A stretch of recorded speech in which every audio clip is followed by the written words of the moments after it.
I handed my parents the keys to a $700,000 dream home, believing their golden years were finally secure. But when I returned unannounced, I found them living like servants in the garage while my brother claimed the mansion as his own. I didn't scream, I just reached for the deed. This is where the story truly begins, and you won't want to miss what happens. Make sure you're subscribed to see it through to the end. We're always curious. Where in the world are you all watching from today? Let us know in the comments. The betrayal was worse than the diagnosis itself. That was the thought that kept cycling through my mind, irrational as it was, because there was no diagnosis, only the sickness of realization, a nausea that settled deep in my gut and refused to move. I was supposed to be in Tokyo. That was the plan. As a senior architect for one of the largest firms in the state, my schedule was rarely my own, and when the Tokyo summit was canceled at the 11th hour due to a typhoon warning in the Pacific, I hadn't told a soul. I had simply rebooked my flight home, thinking it would be a wonderful surprise. I imagined driving up the winding driveway of the property I had closed on 2 months ago, seeing my father, Robert, perhaps tending to the rose bushes I'd specifically asked the landscapers to plant for him, or finding my mother, Maria, sitting on the wraparound porch with a cup of tea, finally resting after 40 years of scrubbing floors and double shifts. The house was my magnum opus. It wasn't just a structure of brick and mortar, it was a $700,000 apology. It was a repayment for every field trip they couldn't afford but paid for anyway, for every textbook, for the university tuition they scraped together by denying themselves new clothes, vacations, or even decent meals. I had bought it under a trust, specifically for them, to ensure they would never have to worry about rent or repairs again. I pulled my rental car onto the quiet, tree-lined street, the anticipation bubbling in my chest like champagne. The sun was beginning to set, casting long, golden shadows across the manicured lawns of the neighborhood. It was perfect. Everything was perfect. Until I turned into the driveway. I slammed on the brakes, my tires crunching loudly on the gravel. The driveway, which should have been empty save for my father's modest sedan, was packed. There were 4 cars I didn't recognize, luxury SUVs, a flashy convertible, and right in the center, blocking the garage, was my brother Julian's leased BMW. A frown creased my forehead. A party? I wondered. Mom and Dad hated parties. They were private people, still uncomfortable with the trappings of the wealth I had recently acquired. They wouldn't host a gathering like this without calling me in a panic to ask which hors d'oeuvres were appropriate. I stepped out of the car, the silence of the evening broken by the thump of bass coming from inside the house. My house, their house. I walked to the front door, but something stopped me. A noise. It wasn't the music. It was faint, coming from the side of the house where the service entrance and the laundry room were located. It was a sound I hadn't heard since I was a child, a sound that used to fill our thin-walled apartment when the bills piled up too high. It was the sound of my mother weeping. I abandoned the front door and moved quietly through the side gate. The window to the laundry room was cracked open to let out the heat of the dryer. I peered through the blinds, and my heart shattered into 1,000 jagged pieces. My mother, Maria, was not on the porch. She was standing over an ironing board in the cramped utility room. She was wearing an old, stained apron I thought I had thrown away years ago. A mountain of unfamiliar clothes, silk blouses, men's dress shirts, designer jeans, sat in a basket at her feet. She was ironing a white dress shirt, tears streaming down her face, dripping onto the hot fabric, sizzling softly. She looked exhausted, gray, defeated. "Maria, the ice bucket is empty." A shrill, demanding voice rang out from the kitchen, muffled by the door but unmistakable. It was Monica, my sister-in-law. My mother flinched as if she'd been struck. She hastily wiped her eyes with the back of her hand, sniffing loudly. "Yes, yes, coming, Miss Monica," she whispered to herself, her voice trembling with a subservience that made my blood run cold. I stood there, frozen, my hand gripping the window sill until my knuckles turned white. This wasn't a visit. This wasn't a party my parents were hosting. This was an occupation. I didn't barge in. Not yet. The architect in me took over, the part of my brain trained to assess structural damage before attempting a renovation. I needed to see the full extent of the rot before I started tearing down the walls. I stepped back from the laundry room window, my breath coming in short, sharp gasps. If Mom was in there, playing the role of a maid in the house. I bought for her to be the queen of, where was Dad? Robert was a proud man. He had worked construction his entire life until his back gave out. He wouldn't stand for this. Unless. I walked toward the detached three-car garage. The main door was closed, but the side pedestrian door was ajar. I pushed it open slowly, the hinges groaning softly. The smell hit me first. Stale heat, gasoline, and the musk of old cardboard. The garage was meant to be for storage and Dad's woodworking hobbies. I had bought him a state-of-the-art lathe and saw table. Those tools were pushed into the corner, covered with dusty tarps. In the center of the concrete floor, surrounded by stacks of boxes labeled Julian's winter wardrobe and Monica's gym equipment, was a queen-sized air mattress. It was deflated on one side. My father was lying on it, curled into a fetal position, asleep. He wasn't wearing his comfortable retirement clothes. He was wearing his old work coveralls, stained with grease. A half-eaten sandwich sat on a paper plate on the floor next to him, alongside a bottle of lukewarm water. The sight of him there, my hero, the man who had carried me on his shoulders, the man who had sold his favorite watch to buy my first drafting table, sleeping on the floor of a garage like a stray dog, broke something fundamental inside me. "Dad," I whispered, my voice cracking. He stirred, his eyes fluttering open. When he saw me, he didn't smile. He looked terrified.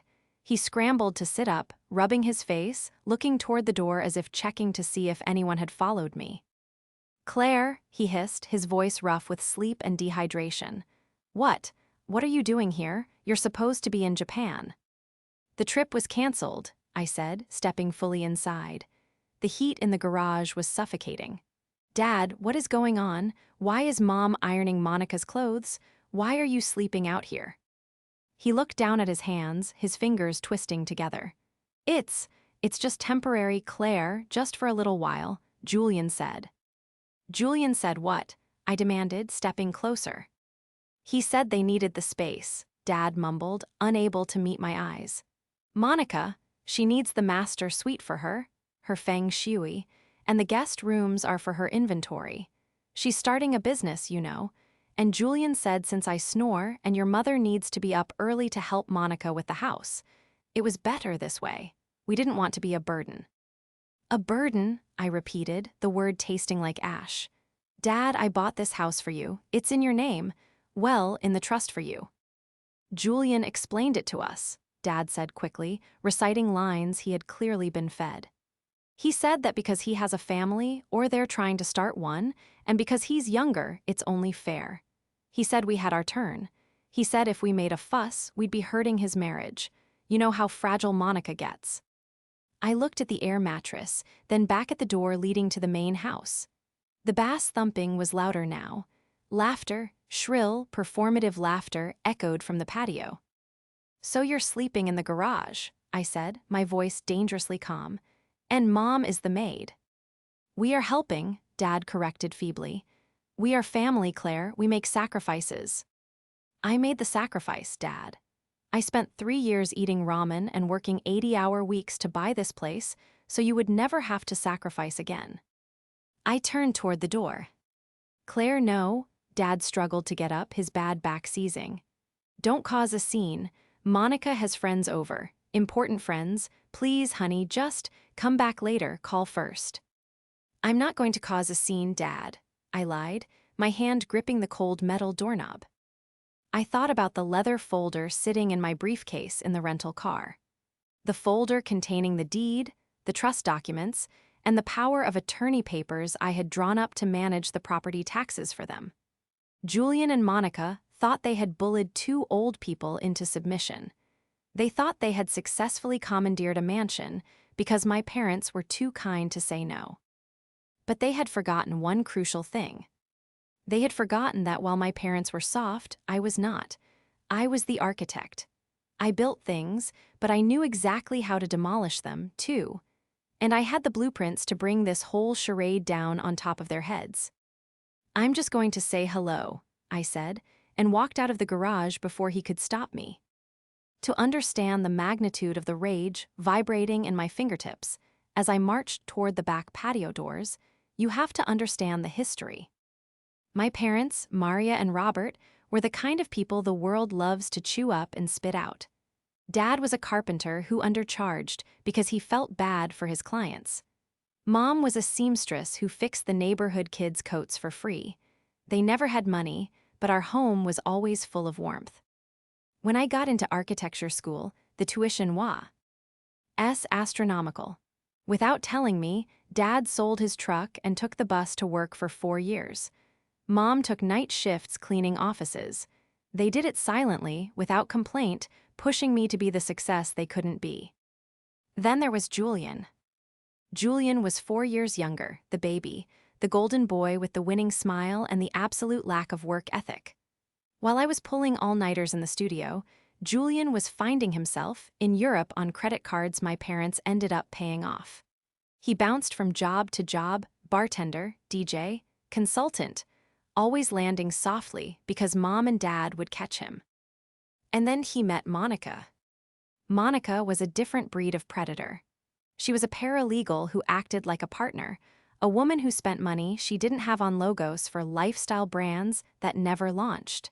She didn't love Julian. She loved that Julian was easy to manipulate. She loved that my parents were pushovers. When I bought the house, I had been specific. "This is for Mom and Dad," I told Julian over dinner. "You have your apartment in the city. This is their sanctuary." He had nodded, sipping the expensive wine I had paid for. "Of course, sis, they deserve it." I should have known then. I should have seen the glint in Monica's eye when I showed them the photos of the marble countertops and the pool. I reached the patio doors. Through the glass, I saw them. The open-concept living room was unrecognizable. My mother's cozy, mismatched furniture, which I had moved in because she loved it, was gone. In its place were stark, white, modern sofas that looked like they belonged in a dentist's waiting room. Monica was standing in the center of the room, holding a champagne flute. She was wearing a white dress that looked suspiciously like a bridal gown cut short. Around her were 3 other women, all dressed in similar, brunch-chic attire, looking around with envious expressions. Julian was leaning against the new marble fireplace, my fireplace, swirling a glass of scotch. He looked smug. He looked like the lord of the manor. "So, the lighting in here is just perfect for my content," Monica was saying, her voice carrying through the glass. "We're thinking of turning the sunroom into my main studio. And of course, we had to clear out a lot of the junk the previous owners left. Tacky stuff, really." The previous owners, she was talking about our parents. "It's stunning, Moan," one of the friends cooed. "You guys are so lucky to find a place like this in this market." Julian chuckled, a low, arrogant sound. "Well, you know, fortune favors the bold. We worked hard, we saw the opportunity, and we took it. It's about manifesting your destiny." Manifesting. He was talking about manifesting a house I paid for with blood, sweat, and sleepless nights. "And the help?" another friend asked, gesturing vaguely toward the kitchen where my mother was presumably still slaving away. "Is she livin'?" Monica laughed, throwing her head back. "Oh, Maria, she's family help. You know how the older generation is. They need to feel useful. Honestly, we're doing them a favor by letting them stay. They'd be lost without us guiding them." My vision actually blurred. Red tinged the edges of my sight, doing them a favor. I didn't knock. I didn't ring the bell. I reached into my purse, pulled out the spare key I had kept for myself, and jammed it into the lock of the French doors. The click was audible in the lull of the conversation. I threw the doors open. The heavy glass slammed against the interior wall with a crash that silenced the room instantly. The music seemed to die away. 5 pairs of eyes turned to me. Monica dropped her champagne flute. It shattered on the hardwood floor, shards of crystal and sparkling wine exploding outward. "Claire?" Julian asked, his face draining of color, his smug smile vanishing instantly. You're in Tokyo." I stepped over the threshold, my heels clicking sharply on the wood. I didn't look at the friends. I didn't look at the broken glass. I looked straight at my brother. "Surprise," I said, my voice devoid of any warmth. "I hope I'm not interrupting your tour of my house." The silence in the room wasn't just quiet. It was heavy, suffocating, the kind of silence that precedes a structural collapse. "Claire," Julian stammered again, pushing himself off the marble mantelpiece. He looked like a child caught with his hand in the cookie jar, except the jar was a $750,000 estate and the cookies were our parents' dignity. You weren't supposed to be back until next week." "Clearly," I said, stepping fully into the room. I didn't look at him. I turned my gaze to the three women sitting on the white sofas. The friends Monica was trying to impress. They were shifting uncomfortably, clutching their designer handbags, sensing the shift in atmospheric pressure. "I'm sorry," I said to them, my voice smooth, professional, and ice cold. "There seems to be a misunderstanding. This isn't Monica's home. It isn't Julian's home. I am the owner on the deed, and the people living in the garage are the residents. The tour is over. Please leave." One of the women, a blonde in a pink blazer, looked from Monica to me, then stood up abruptly. "Moan, what is she talking about? You said you bought this place with your crypto earnings." Monica's face flushed a deep, ugly shade of crimson. She stepped forward, her hands trembling. Claire is my sister-in-law. She helped with the down payment, sure, but it's a family asset. She's just tired from her flight. She gets cranky." "I bought the house outright," I corrected, locking eyes with the blonde. "Cash, Monica and Julian don't pay a dime. In fact, based on the mail I saw on the counter, they're actually charging the utilities to my retired father. Now, get out." The social veneer shattered. The women didn't even say goodbye. They mumbled awkward apologies and practically ran for the front door, the click-clack of their heels fading rapidly down the driveway. "You bitch!" Monica shrieked the moment the front door clicked shut. The mask of the sophisticated hostess dropped instantly, revealing the snarling, entitled brat beneath. "Do you have any idea who that was? That was Jessica Vane. She runs the biggest influencer network in the city. I was this close to getting a brand partnership." "I don't care about your brand partnership, Monica," I said, walking past her toward the kitchen. "I care about the fact that my mother is ironing your shirts." I pushed through the kitchen door. My mother was standing there, holding the iron midair, looking terrified. The steam was rising around her like a fog. "Mom," I said, my voice softening instantly, "put the iron down." "Claire, please," she whispered, glancing nervously at the door where Julian and Monica were arguing in hushed, furious whispers. "They're stressed. Julian is trying to get his business off the ground. They needed the space. It's fine. The garage isn't so bad, really. It's quiet."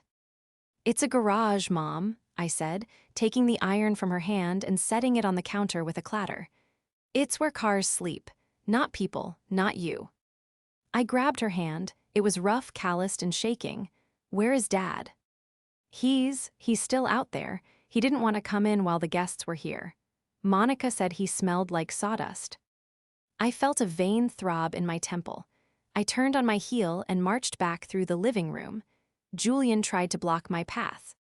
"Claire, listen, we need to talk strategy," he began, putting on his businessman voice. "I know it looks bad, but we're optimizing the asset. If we project wealth, we attract wealth. We're doing this for the family name." I didn't stop. I didn't even slow down. I walked right through his personal space, forcing him to stumble back against the wall. "Move, Julian." I went out to the garage, woke my father up, and made him walk back into the main house. I marched them both past a seething Monica and a pale Julian, straight down the hallway to the master suite on the ground floor. The door was locked. "Key," I said, holding out my hand to Monica, who had followed us, her arms crossed defensively. That's our private space now, she spat. All our stuff is in there. You can't just barge in. There are tenant laws, Claire. We've been here 30 days. You can't just kick us out. I laughed. It was a dry, humorless sound. Tenant laws apply to tenants, Monica. Tenants pay rent, you are guests, and you've overstayed your welcome. I didn't wait for the key. I pulled a bobby pin from my hair, a trick I'd learned from a site foreman years ago when we got locked out of a job trailer, and jimmied the simple privacy lock. It clicked open in 10 seconds. The room was a disaster. My parents' antique dresser was gone, replaced by racks of cheap clothing. The bed was unmade. Take-out boxes littered the nightstands. Pack your things, I told my parents, gesturing to the garage. Not to leave, to move back in here, tonight. We can't, Dad whispered. Claire, the trust. I wrote the trust, Dad, I snapped, then softened. I wrote the trust, and tonight I'm going to read it. I left them in the kitchen with instructions to eat the food Monica had bought for the party and went to the study. This was where the real work began. I needed to shift from anger to cold, hard calculation. I needed to know exactly how deep the rot went. I sat at the mahogany desk, which was now covered in Monica's vision boards, and pulled out my phone. I dialed a number I had hoped I wouldn't need. Sarah, it's Claire. I need you to pull the file on the Maplewood property, and I need you to run a full asset search on my brother and his wife. Tonight. Yes, I know what time it is. It's an emergency. As I waited for the files to download to my tablet, I began to go through the drawers of the desk. They hadn't even bothered to lock them. What I found wasn't just mismanagement, it was predation. An hour later, the sun had fully set. The house was dark, save for the harsh recessed lighting in the kitchen where the tribunal was set to take place. I sat at the head of the quartz island. My tablet was open in front of me. To my left sat my parents, huddled together over cups of tea, looking like frightened children in the home they supposedly owned. To my right stood Julian and Monica. They refused to sit. Standing gave them a sense of height, a false sense of authority. This is ridiculous, Monica hissed, pouring herself another glass of wine, my wine. We are family. You're treating us like criminals. Criminals usually have better excuses, I said without looking up from the screen. I've been looking at the household accounts, Julian. When I set up the maintenance fund, there was $20,000 in it. That money was for landscaping, property taxes, and emergency repairs. That was 6 weeks ago. I turned the tablet around so they could see the screen. The balance read $42.50. Where is the money? I asked quietly. Julian cleared his throat, adjusting his collar. We invested it into the property, improvements. You saw the furniture, Claire. The staging is crucial for the valuation. The furniture is rented, I said, swiping to the next document. I found the rental agreement in the trash. You're paying $2,000 a month to rent white sofas while Mom and Dad's furniture, solid oak pieces that have been in the family for generations, was sold. My mother let out a small gasp. Sold, you said. You said you put it in storage, Julian. Julian flinched, avoiding her eyes. Storage is expensive, Mom. We had to liquidate to make room for the new aesthetic. We got a good price. It went back into the house. It didn't go into the house, I cut in, my voice rising slightly. It went into a lease down payment for a BMW 5 Series, a car that is currently parked in the driveway.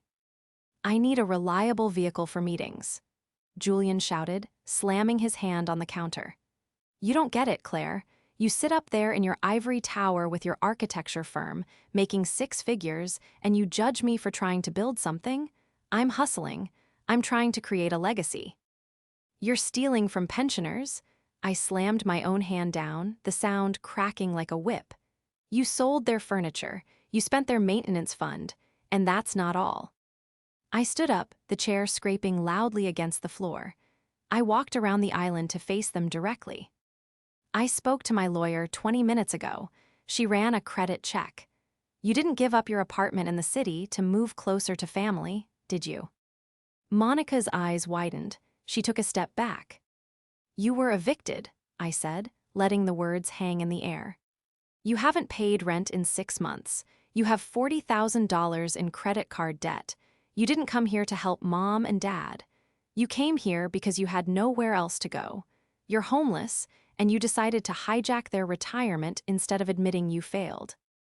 That's a lie, Monica shrieked, her voice cracking.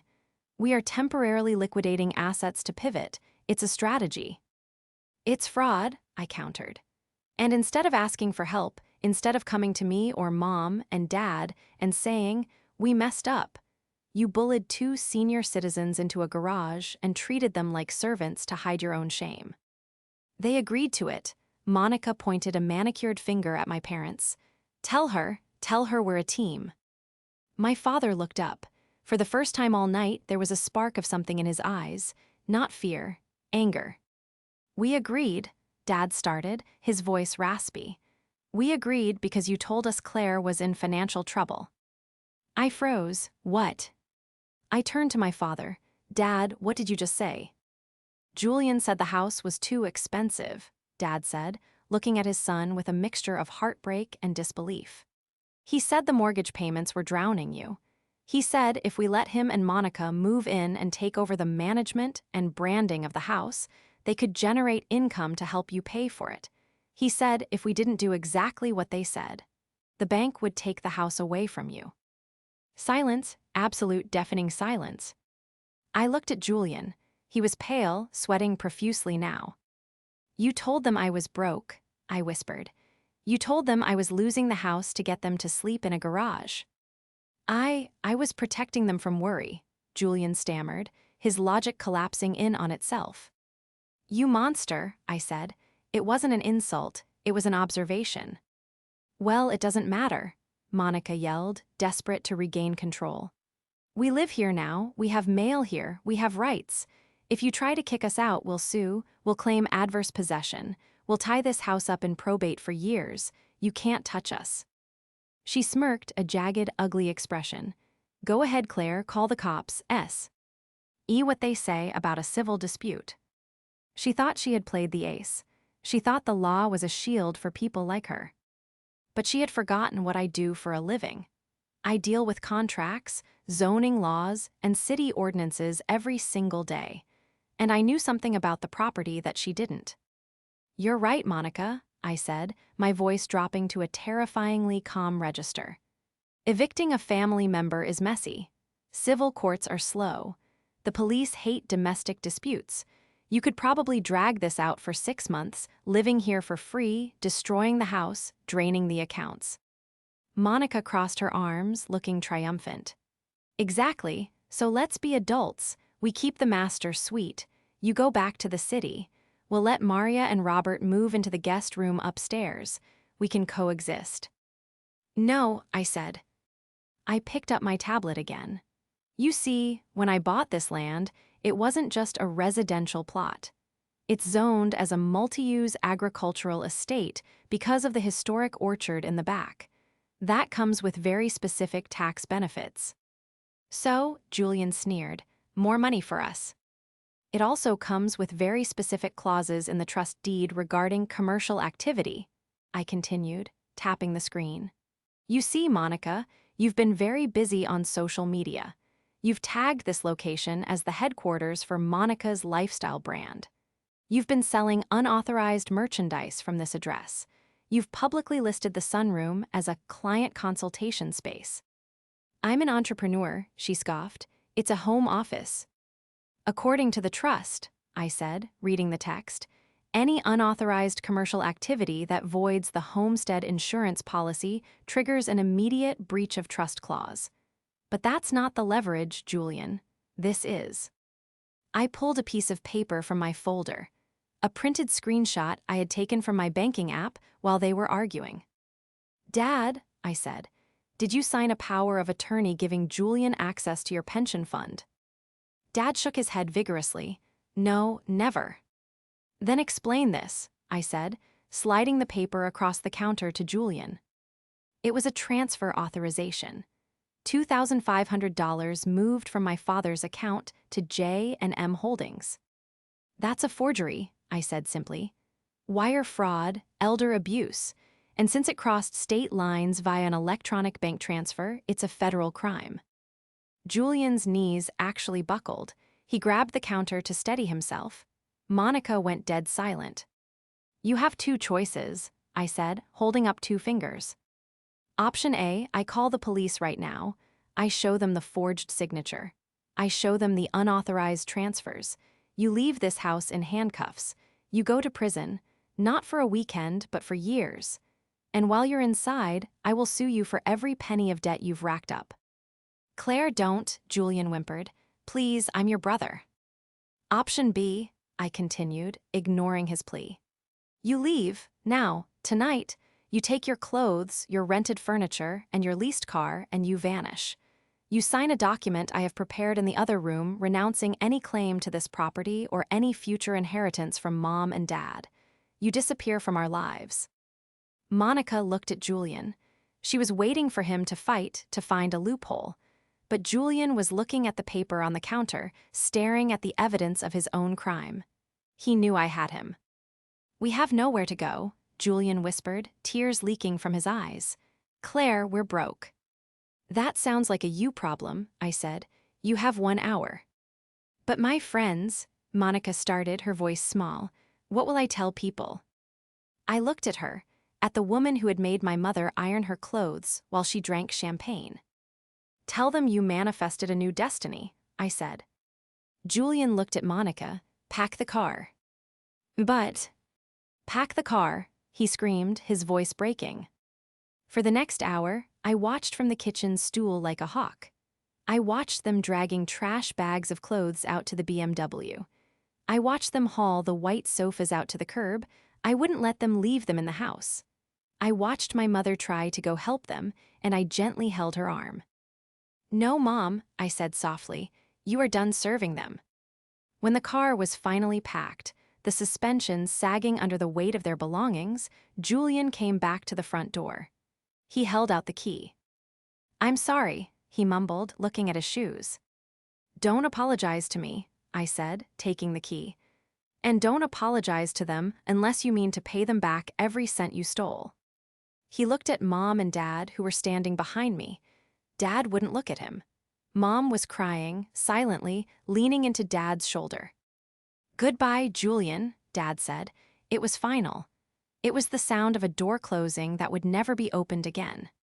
Julian turned and walked away. The BMW engine roared to life, and they peeled out of the driveway, disappearing into the dark. I locked the door, I threw the deadbolt, then I engag. Ed the security system I had installed, but they had never turned on. The house was silent, but this time it wasn't the silence of oppression, it was the silence of peace. The taillights of the BMW disappeared around the bend at the end of the street, swallowed by the suburban darkness. Only then did I let out the breath I felt like I'd been holding since I got off the plane. My shoulders slumped, the adrenaline that had fueled my scorched earth campaign suddenly draining away, leaving behind a bone-deep exhaustion. I turned back to the kitchen. My parents were still standing there, frozen, like statues in a museum that had just been robbed. The silence in the house was profound. It wasn't peaceful yet, it was shell-shocked.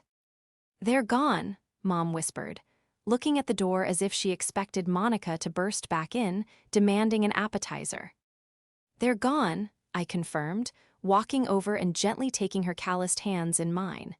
And they are never coming back. Dad finally moved. He walked slowly to the kitchen island, to the spot where Julian had stood, and stared at the marble countertop. He traced a vein in the stone with a shaking finger. He looked me in the eye, Dad said, his voice hollow, devoid of inflection. When he told me you were losing the house, when he said we had to sleep in the garage to save you, he looked me right in the eye, Claire, my own son.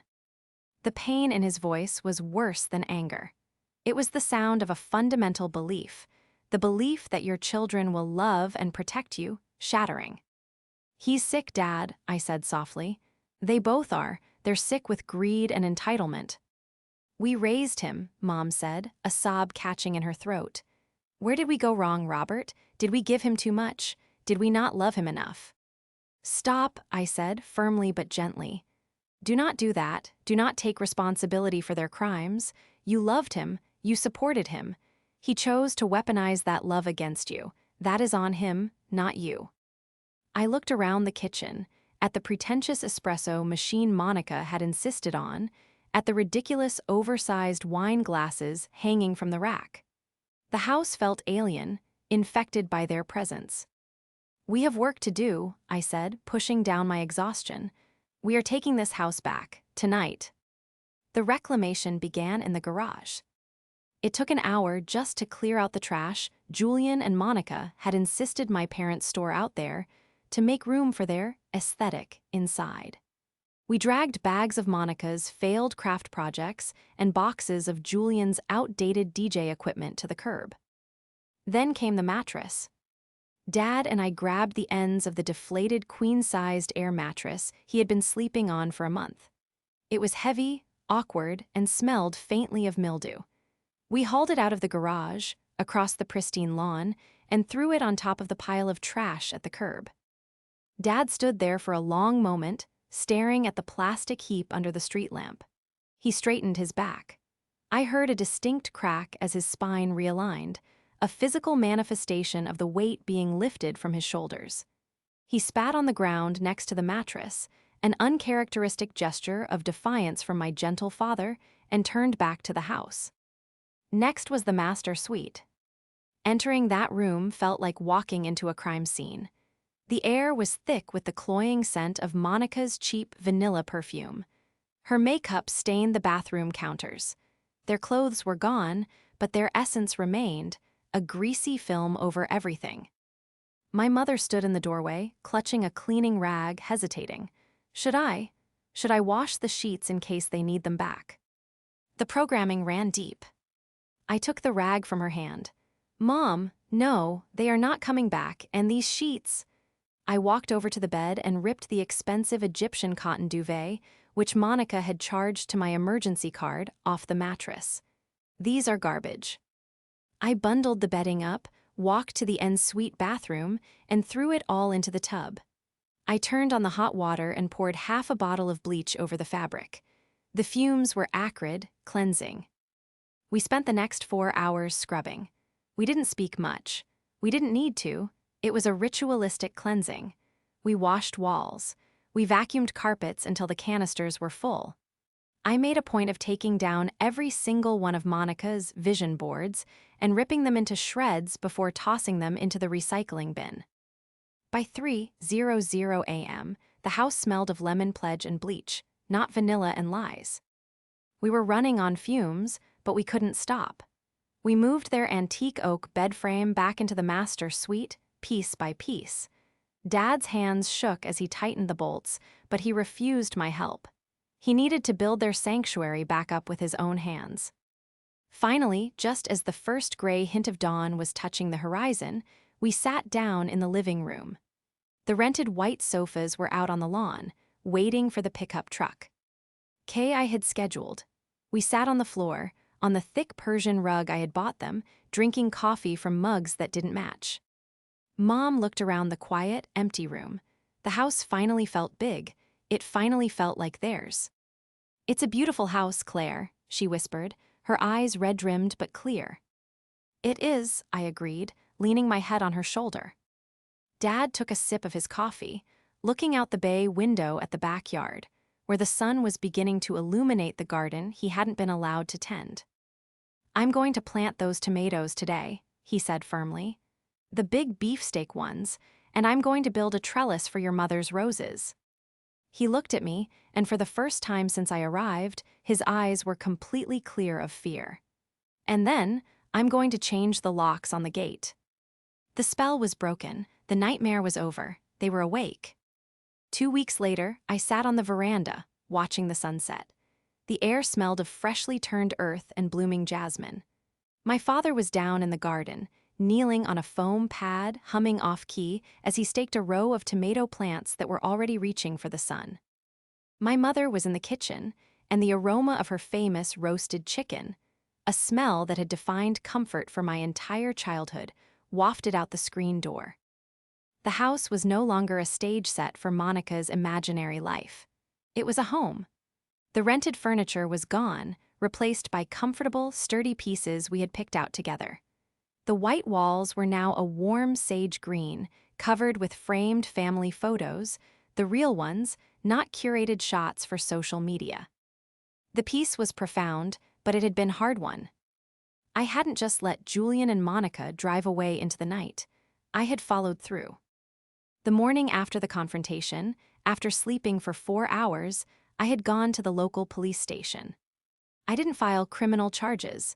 My parents begged me not to, unable to bear the thought of their son in prison, and I respected their wish for mercy, however undeserved. But I did file a formal report regarding the elder abuse and financial exploitation, creating a paper trail that would exist forever. Then I unleashed my lawyer, Sarah. Sarah drafted a document that was less of an agreement and more of a legal straitjacket. In exchange for me not pursuing federal wire fraud charges for the stolen pension money, Julian and Monica signed away everything. They signed a permanent restraining order barring them from coming within 500 feet of the property or my parents. They signed a document acknowledging their debt of $42,000, the maintenance fund, the furniture, the stolen pension, and agreed to a wage garnishment plan that would follow them until the day they died. They also signed a full renunciation of any future claim to my parents' estate. They were legally disowned. I didn't trust them to keep their word, of course. I hired a private investigator to keep tabs on them for the first 6 months. The report was grim but satisfying. They were living in a cramped basement apartment 2 towns over. Monica was working retail, and Julian was driving for a rideshare app. Their BMW had been repossessed 3 days after they left. The influencer, friends, had vanished the moment the facade of wealth crumbled. They were miserable, broke, and facing the consequences of their actions for the first time in their lives. It was the justice they deserved. But more importantly, my parents were safe. I had restructured the trust. It was now ironclad. No one, not even me, could take out a loan against the house or sell it without a mountain of legal hurdles designed to protect Maria and Robert. I set up automatic grocery deliveries and hired a gardener to do the heavy lifting so Dad could just enjoy the planting. Dad stood up from his garden bed, wiping his hands on his jeans. He looked healthier than he had in years. The tan was back on his arms, and the stoop in his shoulders was gone. He waved up at me, a genuine, easy smile on his face. Mom came out onto the porch, carrying a tray with 3 glasses of iced tea. She was wearing a new sundress I had bought her, not an apron. "Dinner in 10 minutes," she announced, setting the tray down on the new wicker table. She looked out over the garden, then at the house that rose behind us, solid and secure. She reached out and squeezed my hand. "Thank you, Mija," she whispered. "You earned it, Mom," I said, squeezing back, 1,000 times over. I was flying back to the city in the morning. My own life, my own job, was waiting. But as I sat there, watching the fireflies begin to blink in the twilight, listening to the soft sounds of my parents living the life they had sacrificed so much for, I knew I had just completed the most important project of my career. I hadn't just built a house, I had rebuilt their dignity. And this time, the foundation was rock solid.